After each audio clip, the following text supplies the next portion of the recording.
So we've just been discussing the fact that stop and search is at its lowest level for the past 17 years, since records began. But we also know that stop and search can actually aggravate relations between communities and the police, which are absolutely vital for dealing with this violence. Yeah. Well, I mean, stop and search is a useful tool, but it's a blunt tool that's sharpened up by community intelligence. It sharpens it up to make sure you target the right sort of people. Unfortunately, through the legacy of stop and search being abused over the decades, there is this resentment. And for those of you who've been stopped, it is a very embarrassing situation. So you've got to go over that. And I know officers are trained and experienced to do better. But the important thing is that, you know, stop and search still, the hit rate to get knives is still less than 10%. You're not getting higher numbers because you pick up drugs, you can pick up all sorts of other prohibited articles. And so that's the other thing. And people... So less than 10% of those who are stopped and searched are carrying a knife? Oh, they pick up a knife, and that it actually ends up with a knife or something related to a sharp or pointed blade or something of that nature. But the other thing is where the legacy of policing is, especially for young people, they feel that they're over-policed and under-protected. Because I've been running a youth programme called Voyage since 2001, and unfortunately, young people say on a regular basis, police are stopping me regularly, they're hassling me, and as a result of that, they don't feel that the police are making them feel safe. So there's a massive piece that needs to be done, and I think safer neighbour teams being built back up, because we know austerity has run those teams down to the ground. And safer schools officers as well. Ken, clearly, the response that we've had from the majority of our viewers today has been about the reduction in police officers on the street. Sean and Dan both saying, I don't know whether it's different in London, but I can't remember the last time I saw police on the street. An interesting one here from Bill, who says, I was a beat officer called Neighbourhood Policing Now. It's a link to communities gathering intelligence, targeting individuals and groups. It worked really well then, but it needs more police back on the beat as the battle is being lost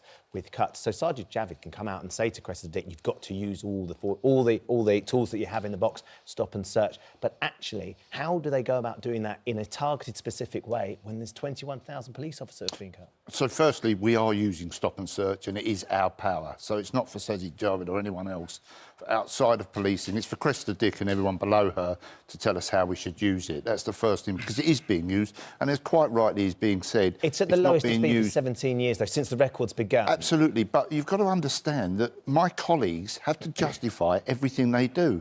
I'm all for the use of it. I have no problem with it whatsoever, but it has to be used proportionally and correctly, and we're doing that. Well, then you probably agreed on that. Absolutely, but the thing about the numbers, which is a very valid point, is that not only have we been budgetarily controlled in terms of a reduction, but we've also had a huge amount of our frontline colleagues taken into terrorism protection, into firearms protection, all sorts of different areas that reduces the frontline officers. And I totally agree. You need bobbies on the beat. You need bobbies out there actually interacting and being involved. Honestly, what did you think yesterday when you knew that the Home Secretary had said to the head of the Metropolitan Police, use your powers?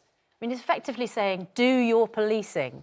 I mean, is that a helpful message that made you all think, yes, we need to do something to tackle this? Or... Well, it disappoints us, to be honest, because we know how to use our powers, but we have to use them correctly. We have to, as quite rightly has been said, take the communities with us, take the public with us. And we can't just... It's not the answer to knife crime, just to go out and randomly use stop and search. It has to be used correctly and proportionately. What do you think, with 21,000 police officers lost and the politicians saying, actually, that's not the answer, just more police officers is not the answer, it's better use of resources. But I feel safer if I see police officers walking down my street.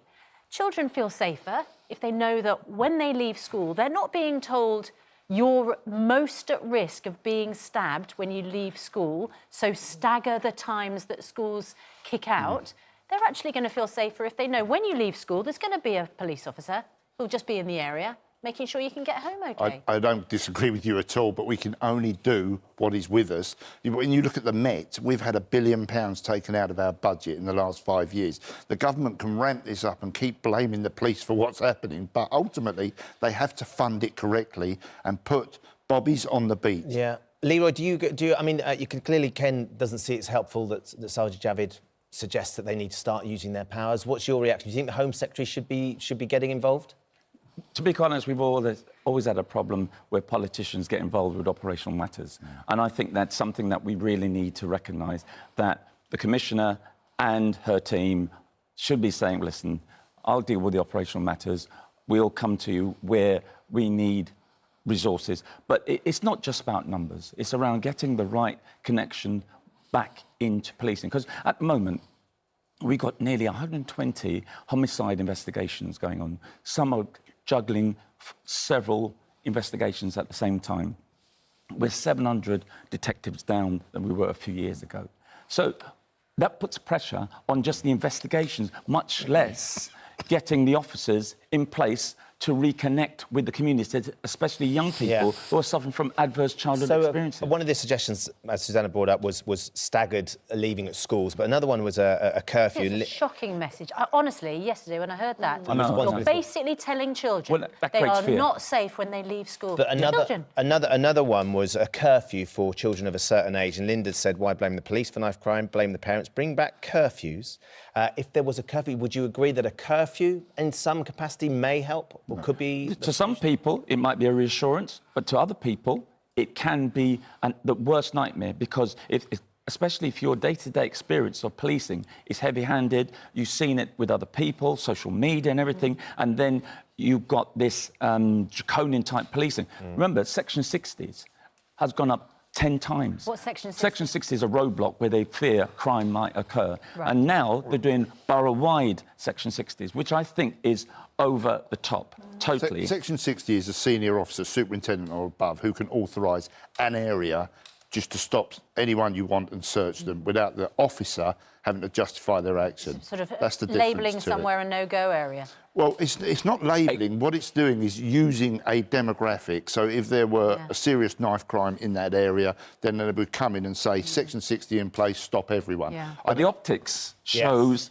high visibility, people being stopped and everything. And it doesn't always work. And unfortunately, sometimes it's not as intelligence-based as it should be. The optics like to for stop some and searches. people, though, will be, I can see the police out, I can see the police trying and stop absolutely, the situation. but it's done that's done in the wrong way, because it's then us against them. Yeah. And that's not what we want to see. We want to work together. One thing that you would do right now, if you were the Home Secretary?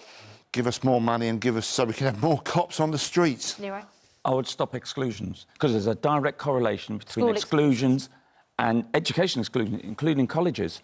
Because I was with a young man at a case conference only last week, and they were trying to kick him out of college. What would have happened? Would have gone back to his same peers and everything. I'm not talking about that specific case. What if you've got a teenager at school who's actually causing a problem, is a threat, and other kids... There are units within schools and education where you can get inclusion, not exclusions. Just by the narrative. You can change the narrative overnight, and try not to just scare young people and say, right, you are going to go in prison if you drop a knife. A lot of them are already scared, so we need to recognise the trauma they're going through, and that could be done overnight. The narrative and exclusions. Leroy, Logan, thanks so much. Ken, thanks so much indeed. We're going to continue this conversation, of course, this week and throughout the programme, because we've got to change this situation. It's horrifying. It's heartbreaking, and children, I think, and young people are actually frightened by it, and we need to help them. I think it's a police numbers thing. I think that's a good start. I also think it's a community projects and funding issue, and the more community projects which are doing good work with this that should be supported. So undoubtedly, the response from the majority of you is we need more neighbourhood policing, we need more police on the streets. The police presence just isn't there like it used to be, and that clearly is reflected in what both Leroy and Ken are saying.